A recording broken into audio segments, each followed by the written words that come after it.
Diablo 4 quarterly update. June 2020. Look at that. Luis Barraga, man. He's like the lead designer dude, right? On D4. My god. We're gonna learn about stuff. Multiplayer. Yeah. To the Diablo community, that's us, chat. Hello and welcome to our latest Diablo 4 quarterly update. We are excited to share some of the progress we've made on the game today. I'm excited too, Luis. I'm excited too.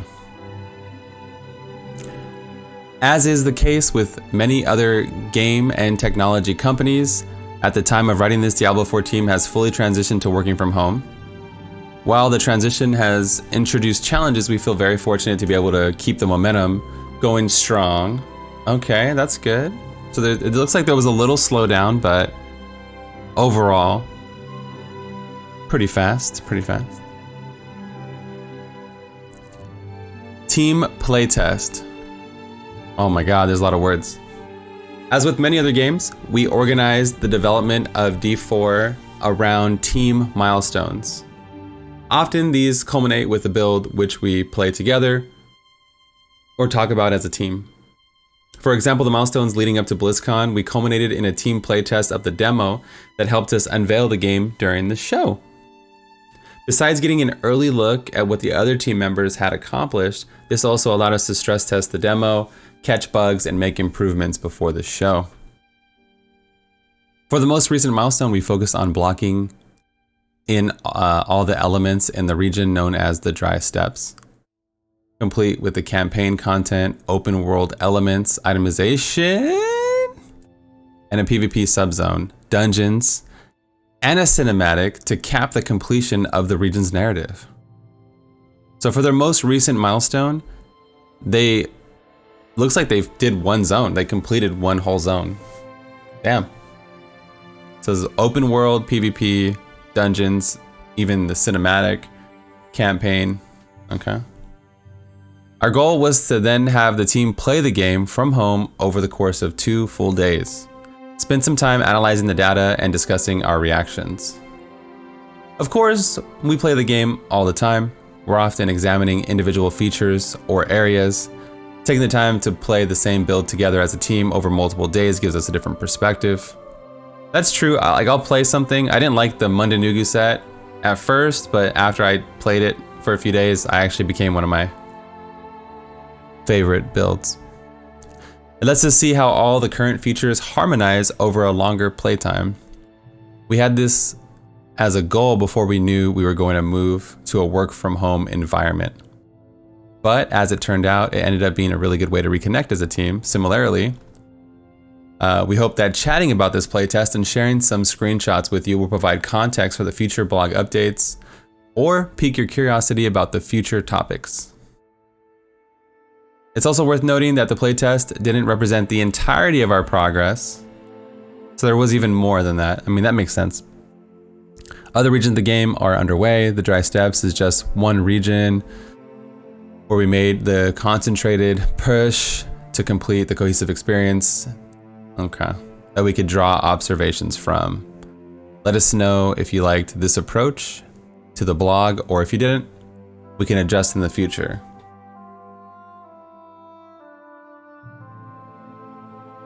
If we like, okay. Dang, it's good to see stuff. A word about blockout. What is this picture?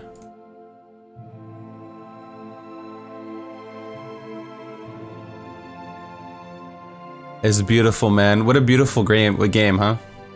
I'm just a Diablo stan, dude. What a beautiful game. Blocking or gray boxing levels allows us to play areas where the art isn't finished. Oh my god, look at that booty, chat. As part of development, visuals are often kept in rough form so the game team can cheaply test ideas and iterate on them. If something isn't fun, it's much cheaper to change or discard the blockout asset than the final one.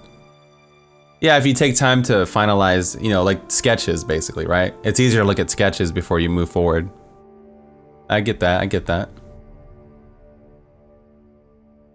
When we share models or screenshots with you, they're often quite far along to adequately convey our vision for the game. We don't typically show blockout assets as they don't really do justice to the entire engine or the artistry of the folks on the team. But as part of the showing the behind the scenes of how to make the game, we thought you'd appreciate seeing the transition of assets. Some of the best assets in this blog might not be final, so please bear in mind as you check the screenshots below. I mean, that just looks cool. I love that. I love everything about this. Muscular buttocks. Everything looks great. Everything looks amazing so far. Is it on? Everything looks actually great. I love that. Whoa!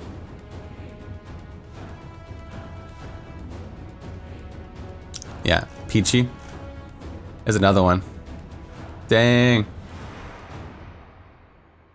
Dang.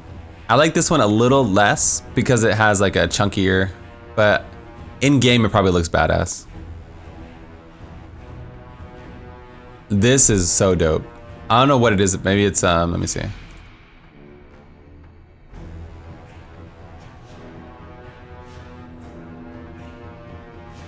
It has like the more stubby, but it could just be the angle that he's facing.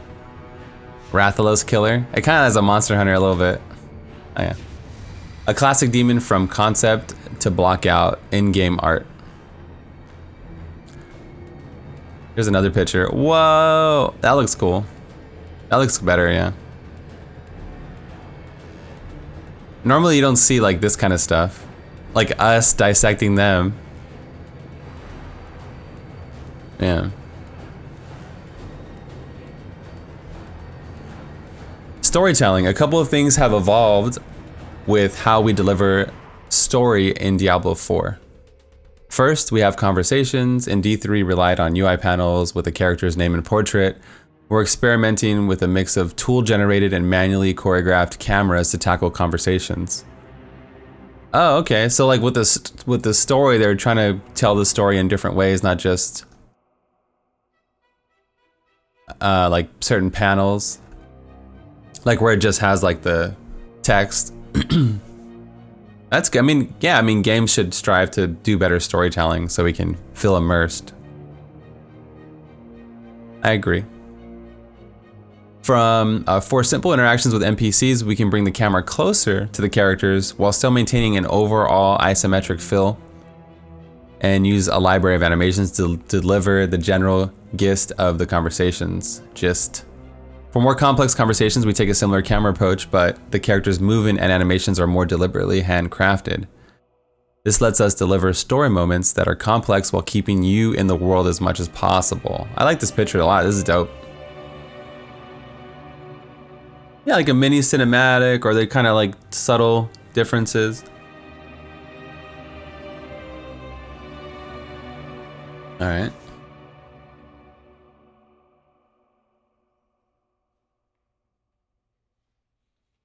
The second storytelling method we're developing is real-time cutscenes, RTCs. Here we grab your camera and treat the storytelling more like a movie. So we're reserving this technique for the most important story moments. It's like a cutscene, right? Kinda. Yeah, real-time cutscenes. Having these be real-time has a great advantage. We can show your character with their currently equipped armor as part of the scene, but we can also display them on at your current resolution with your currently enabled graphics settings, so they'll be feeling more seamless and part of the game. Dang, what is this? That pipe, dude. This is gonna be on the shop? Yo, that skull pipe. Whoa. Davy Jones.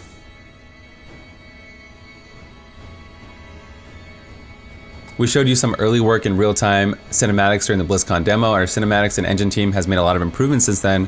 We're excited to show you a fully produced cinematic. Here's a screen grab.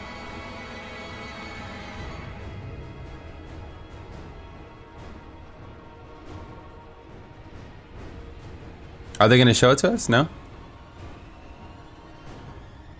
There's another thing. That looks cool. Blessed Mother. Blood is the key.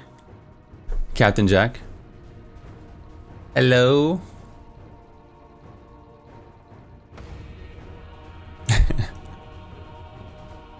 Open world. One of the main new features that we're bringing to the Diablo series is an open world sanctuary.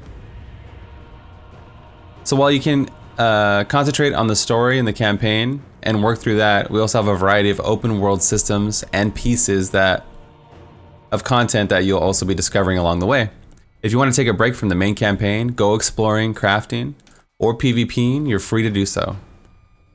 So you can play through the story and then, you know, play adventure mode and then go back to do the campaign. It's like however you want to do it is up to you. Gangplank. During the playtest, we saw this variability in action quite a bit. Variability. On an average playthrough, team members took several hours to complete the campaign content for the region. But those who focused on the story finished in less than half the average time. They don't tell us numbers. Several hours to complete. But if you just rush the story, it's in half the time. So what would you think several is? Several is like 6 or 7 or 4 to 5. Something like that. Several hours sounds like I was waiting for you for several hours. Maybe at least 4? At least 4? 350? Okay. We think the ability to approach the game with a different mix of story and side content tailored to your own appetite will make playing and replaying the campaign much more enjoyable.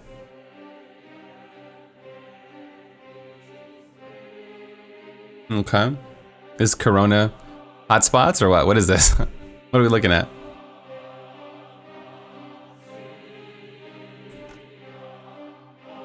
Playtests like this one allow us to collect and aggregate data and help guide our design. Oh, is this where people were? The distribution heat map indicates areas of the dry steppes that saw the most traffic. Okay, so most people hung out in these areas.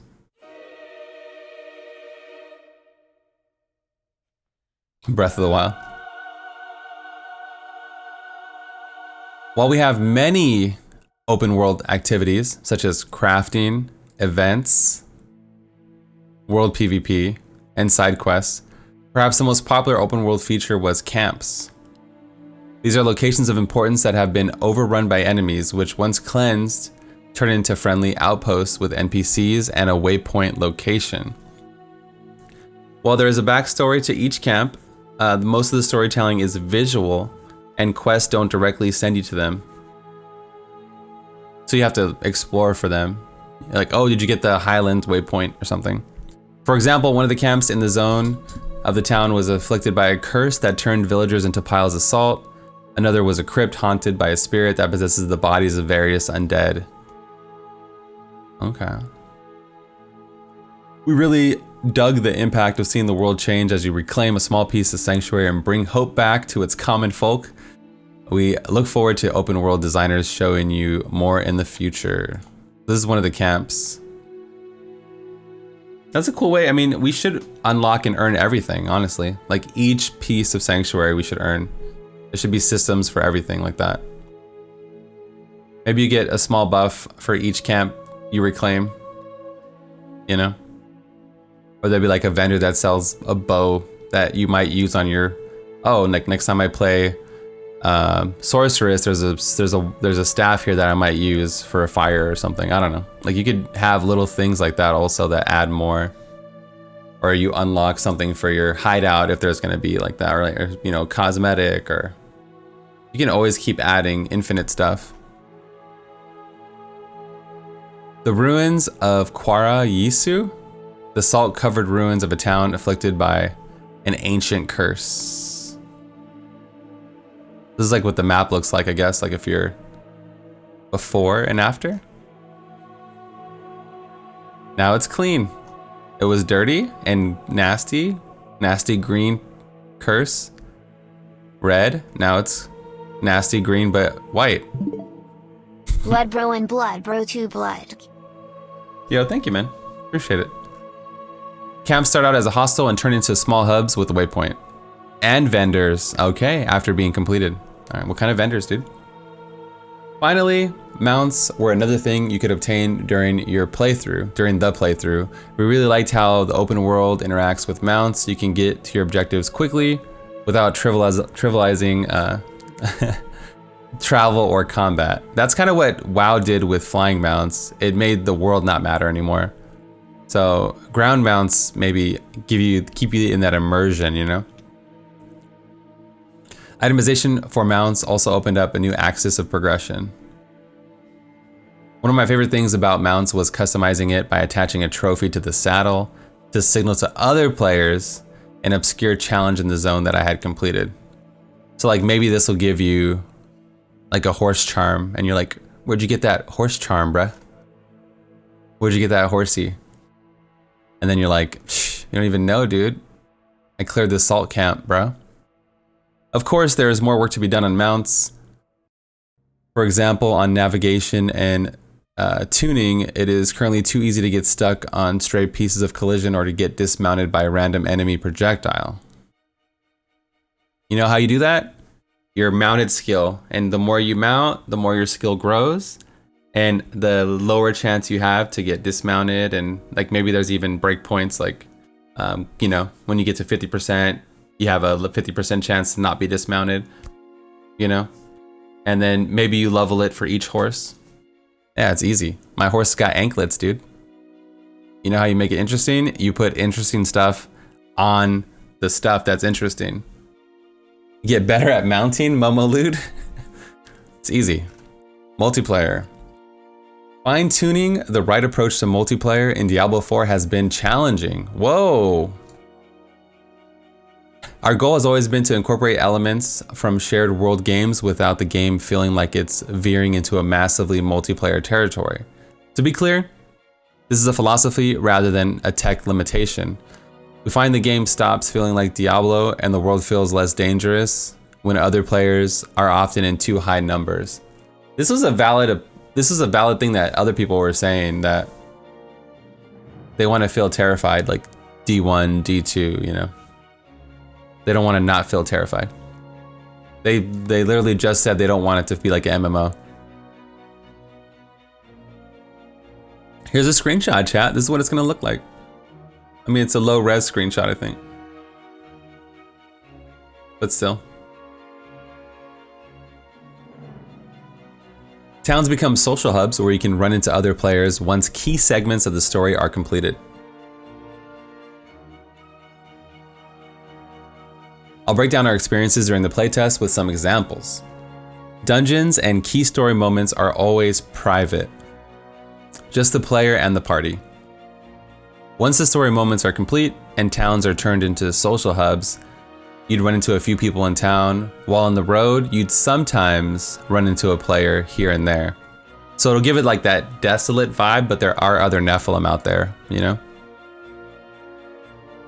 And then finally, if you went to a location where the world event was happening, you would see a large congregation of players. That makes sense.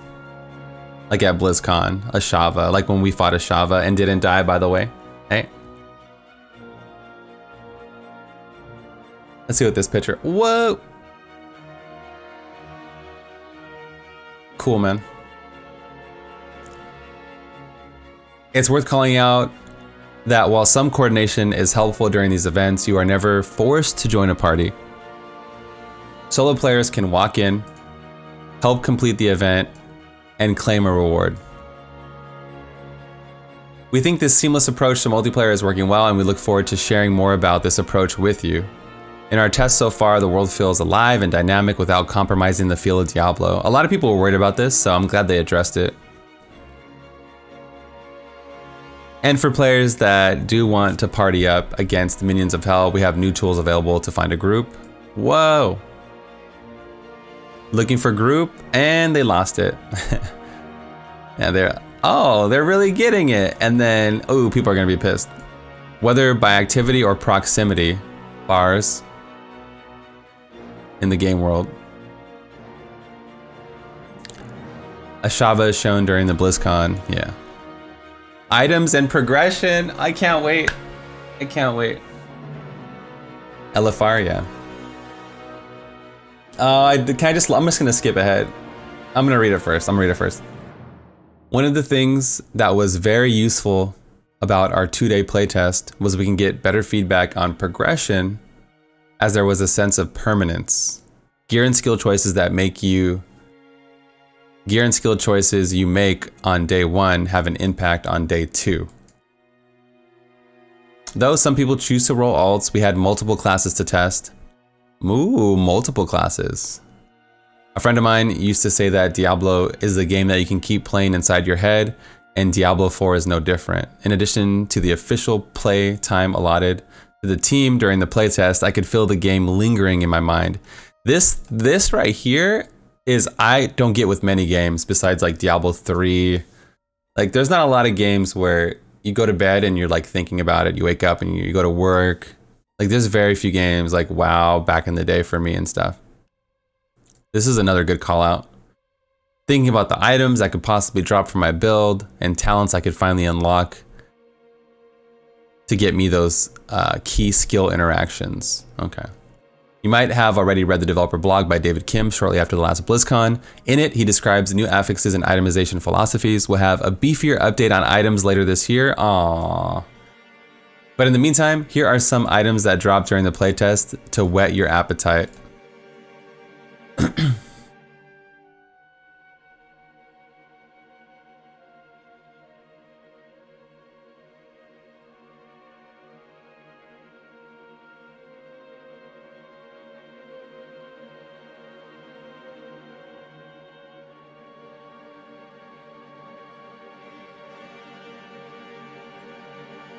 I hate this angelic demonic power so much.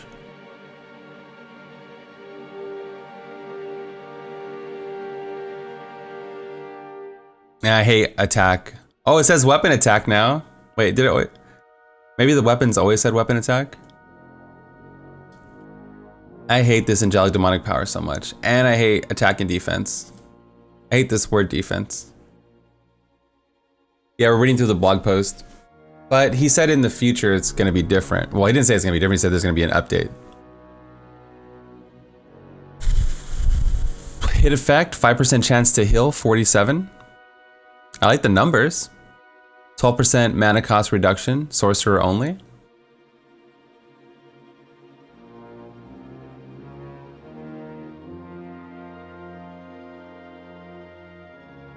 Yeah.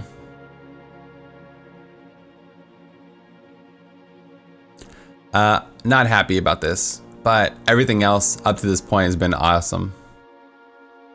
But I like stats though, so I'm like a old school RPG nerd, right?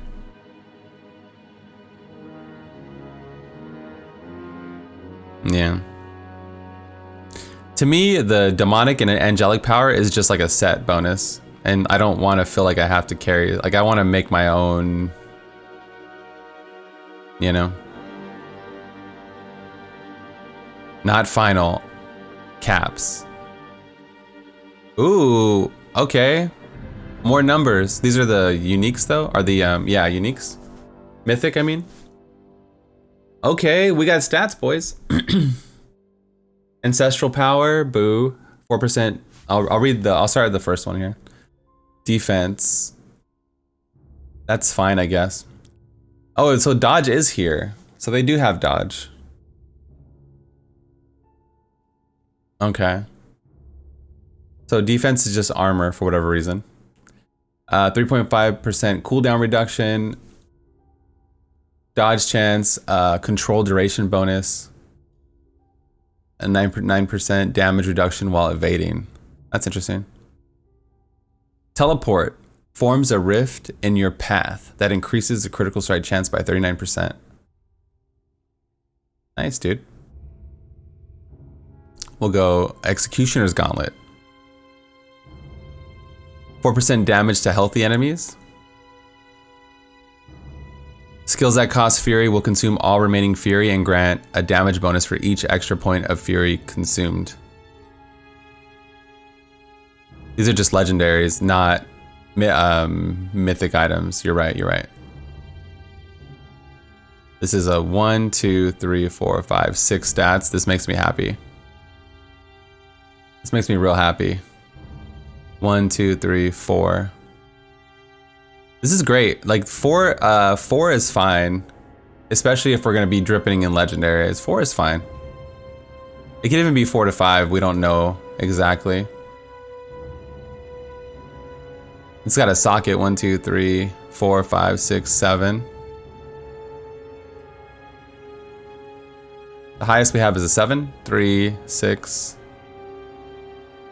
I mean, the socket is not a stat, but yeah, so you can put a socket on your item. So it looks like a 6 stats.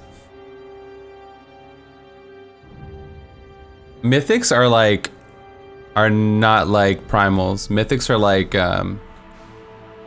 a set bonus on one item. Mythics are my favorite part so far. Unless they changed it, I haven't read past this part.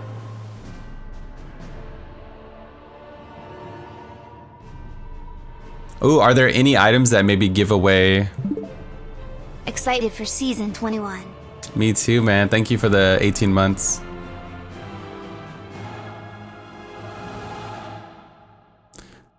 When your minor destruction spells, storm skills, earth skills, storm skills.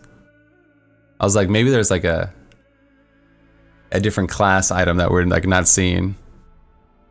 But no, it doesn't look like it. Not yet, anyway. That's it? Okay. Wow. The overall feedback from the team was that at these early stages, Diablo 4 is very fun to play. The classes, I agree, I played it at BlizzCon for multiple hours. The classes especially are going down a promising path that we're excited about. We're taking cues from what makes the Barbarian's Arsenal system and the Druid's shapeshifting feel, and looking for ways to apply similar innovations to all classes. More in a future update. The playtest was also a really good way to put our tech through its paces. Since we played at home, we got to test the game out in a different setup from different graphics cards, screen aspect ratios, network speeds. We also had the opportunity to exercise our client-server technology, including deploying builds with fixes to bugs during the playtest. So they're like simulating rolling out the game and people playing it at home. You normally don't hear about this kind of stuff. It's cool. Of course, we still have a lot of work ahead of us, and to be clear, we're not in alpha or beta. We don't typically discuss early milestones publicly during the course of development, but we think it's especially important to continue to share our progress during a year without BlizzCon. This was an important milestone for the team as we feel it corroborated that we have all the key ingredients for a great Diablo 4. Of course, we'll continue to seek feedback and iterate as we drive to completion. We hope you enjoyed this update, and as always, we welcome you to share your thoughts on the platform of your choice. Whether it's on the forums or sites or social media, we really appreciate your comments and feedback. We're happy to see lots of great discussion after our last blog, which seeded a bunch of conversations on our end as well. We're excited to see the range of topics you want to hear about. Based on your responses, we think talent trees are by far what you're most eager to discuss. Yeah, we just want content. So if anybody's reading this in the future, right? We want like things to do. Like you can have a cool world, but there has to be stuff to do in it, because we're gonna run through the campaign and be done, right? So there has to be a lot of like thousands of hours of content, right? So like, we want stuff to do, man. systems and things to grind for. Like how we gave him a suggestion for the camp system, you can even completely expand just on that one little thing and make it not too convoluted, but still add stuff to it. We'll make sure to queue up that for the next blog. The next blog, they basically just confirmed talent trees.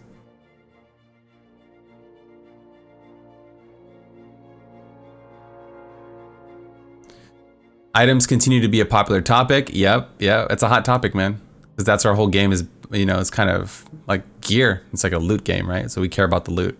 And there was also a lot of interest in music. We're shooting to have more updates around these topics later this year. Let us know how that sounds. That sounds great. We want all that information. Thank you for taking the time to read this. And we can't wait to share more of Sanctuary with you. Dang, brat. What